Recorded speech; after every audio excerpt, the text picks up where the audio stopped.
So I have friends in the Writers Guild.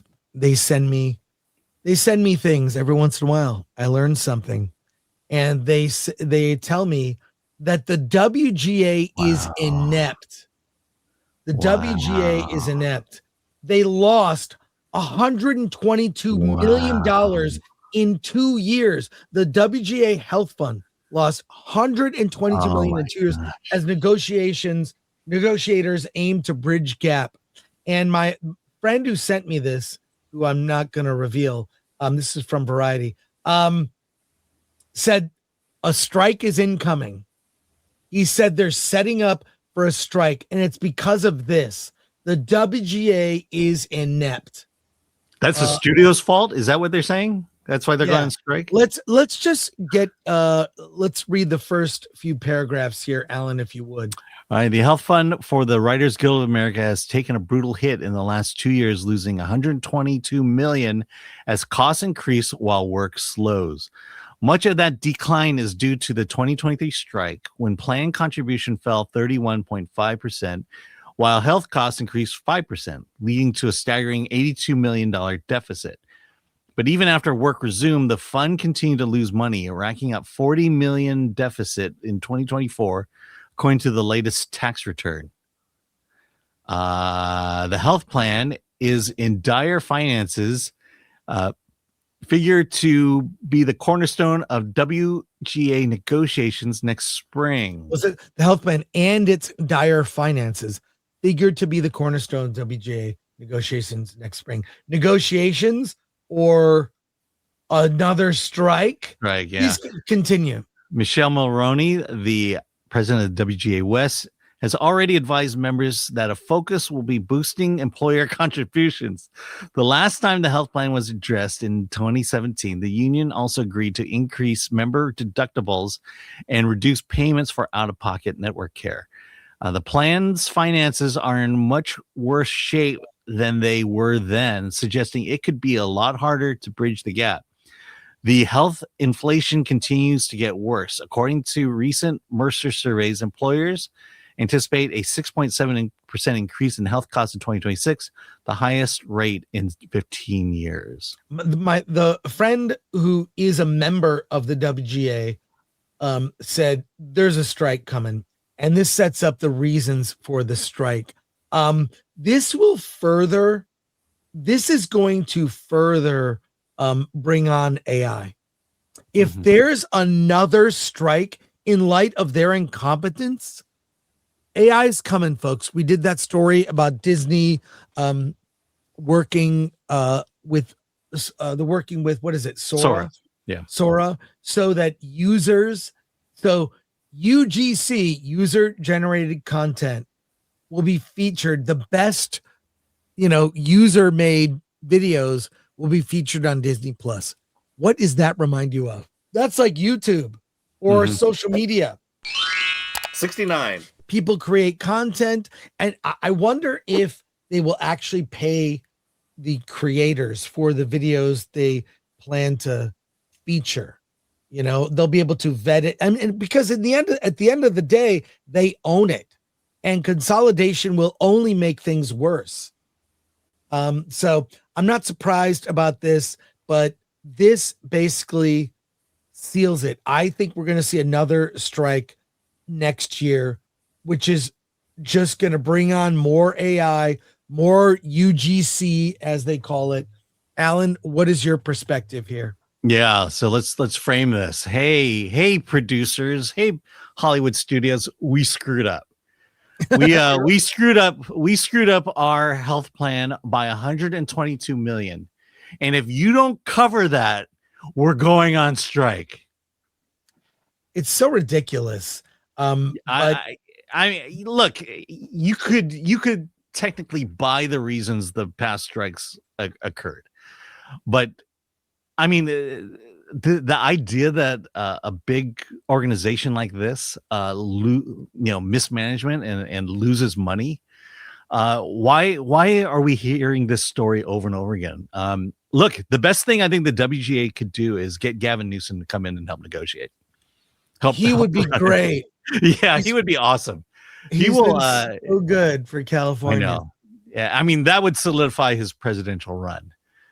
Just come on, Gavin. Just come in and, stand up for the writers and then tell the studios to go to hell, or at least go out of California. Well, get ready for another strike. Yeah. Just as the industry, next year, 2026, is turning out to be a banner year for Hollywood. So many big releases. No, I'm serious. No, but then there'll be a strike at the end of that year. And it's all gonna come just as they're recovering, it's all gonna crumble. So get ready, folks. And Alan, this is exciting news for me. SpaceGodzilla has been confirmed in Godzilla X Kong Supernova. This was sent to me by someone who follows the channel.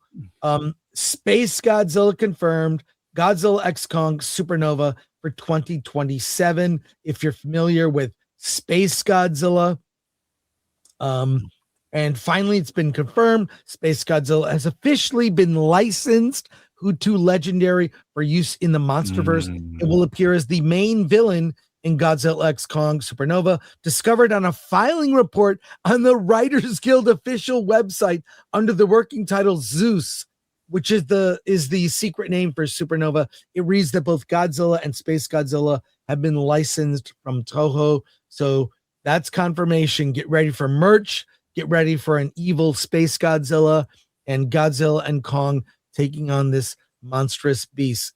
Alan, you're a Godzilla fan. Am I? Well, I mean, I would assume. Well, I mean, I did go through and review a lot of the earlier Godzillas when the last one came out. But I don't know that I'd be a fan of Godzilla. I did like Godzilla -1. Why? Story. Story. I am not a fan. Frankly, I'm not a fan of the MonsterVerse. I think these movies are especially the most recent was like a kid's film. Just felt more for kids. It bothers me about these series, and this is the problem with superhero movies now. They've lost any sense of seriousness or gravitas. Like, I feel, for example, Chris Nolan's Dark Knight trilogy advanced the genre of superhero films because he took the character of Bruce Wayne Batman seriously. How would a billionaire be how would he fight crime? What tools and detective work would he do? And how would that work? And how would he keep his identity a secret? Well, he orders 10,000 bat ears from a place so that people would not be suspicious. Among other things, like I love that, like, The Dark Knight was a revelation. Batman Begins was amazing. And then The Dark Knight was a revelation, a great superhero movie. And everything about superhero films has gotten dumber and dumber. And I feel the MonsterVerse has done that. Godzilla -1, conversely, was a very serious story that dealt with Japan's reconstruction in the 40s and 50s. After World War II. It was really compelling. Godzilla was a force of nature, and the government was ineffective, and the people had to come together to defeat Godzilla. It's compelling, and I'm more excited for Godzilla -1 director, what he's going to do with the Godzilla character in Godzilla -0. Is that what it's called? Godzilla -0. Than what they're doing with the MonsterVerse, which is making the SpaceGodzilla here. Yeah, I'm not a big look. I would have liked to have seen, I would have preferred to see Rodan and King Ghidorah. We did see them, and they weren't really used well, in my opinion. Yeah, and we're jumping the shark when we jump to SpaceGodzilla here. I'll tell you exactly why American Godzilla doesn't do as well as Japanese Godzilla. Why? Because the characters in Japanese Godzilla are normal people like you and me. Right. The Godzilla -1, it's a kamikaze pilot. He's just a guy. He's not an exceptional pilot because he couldn't do his kamikaze business, but he's just a normal guy. You know, we could see ourselves, we could be that guy. But then when you get to American Godzilla, let's start with the Matthew Broderick. It's not that we couldn't be Matthew Broderick's character, but those characters were, you know, they made him comedic.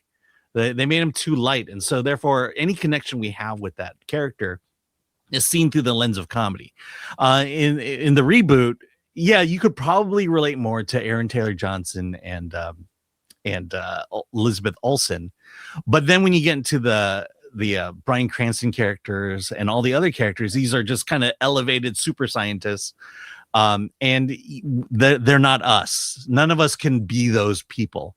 And I think, you know, when you look at the original Godzillas, when you look at Godzilla -1, it is because we're the ones who are in peril. We are the ones who are in danger. And that's why when it gets to googly-eyed Godzilla, it just kind of, that's when it broke me in the sense of I can't relate to this, because now it's a comedy and it's not a serious movie. In the last film, they brought in Baby Kong. Yeah. And we're not too far from Baby Godzilla. Minya, you know, wah, wah. Watch Godzilla's Revenge. But yeah, I'm not excited. I'm looking forward to the follow-up to Godzilla -1.